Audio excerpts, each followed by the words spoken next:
புது கலர்ஸ் புது ஃபேஷனோட தி சென்னை சில்க்ஸ்ல இந்த பொங்கலை ஓஹோன்னு கொண்டாடுங்க. தி சென்னை சில்க்ஸ், ஸ்ரீநகர், வேளச்சேரி, குரோம்பேட் மற்றும் திருவள்ளூர்.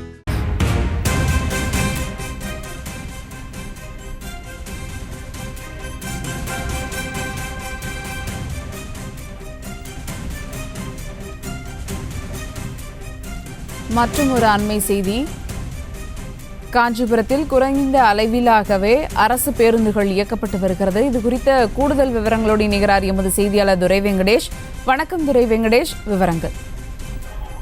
வணக்கம் சுபா. இந்த காஞ்சிபுரம் கோட்டத்திலே, அதாவது காஞ்சிபுரம், செங்கல்பட்டு, திருவள்ளூர் போன்ற இந்த 3 மாவட்டங்களை உள்ளடக்கிய இந்த காஞ்சிபுரம் மாவட்டத்திலே, காஞ்சிபுரம் மண்டலத்திலே மொத்தம் 664 பேருந்துகள் வழக்கமாக இயக்கப்படும்.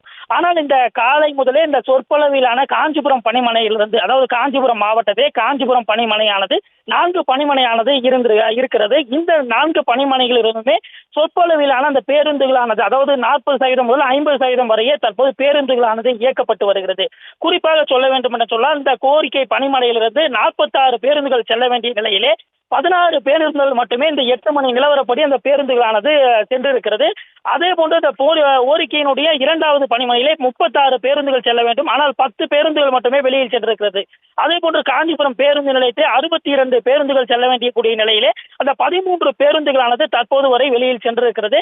இந்த நிலையிலே இந்த போக்குவரத்து தொழிலாளருடைய இந்த வேலை நிறுத்த போராட்டத்திலே இந்த 50% பேருந்து சேவையானது பாதிப்புகளுக்கு உள்ளாகி இருக்கிறது.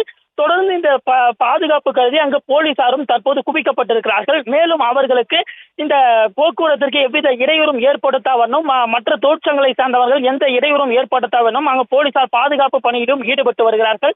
தொடர்ந்து அவர்கள் ஏதேனும் அசம்பாவிதமோ, அதாவது இடையூறோ ஏற்படுத்தினால் அவர்களை கைது செய்வதற்காக வாகனங்களும் தற்போது தயார் நிலையில் இருந்து வருகிறது. மேலும் அந்த பகுதியிலே தற்போது இந்த அதிமுகவை சார்ந்த அதிமுக தொழிற்சங்கத்தினர் தற்போது அந்த பேருந்து நிலைய பணிமனையிலிருந்து குவிந்தனர். இதனால் அந்த பகுதியிலே சற்று பரபரப்பு ஆனது ஏற்பட்டது. இதனைத் தொடர்ந்து போலீசார் அவர்களை கலைந்து செல்ல வலியுறுத்தி அவர்களை அப்புறப்படுத்தி இருந்தனர். செய்திகளை உடனுக்குடனும் துல்லியமாகவும் தெரிந்து கொள்ள சப்ஸ்கிரைப் பண்ணுங்க.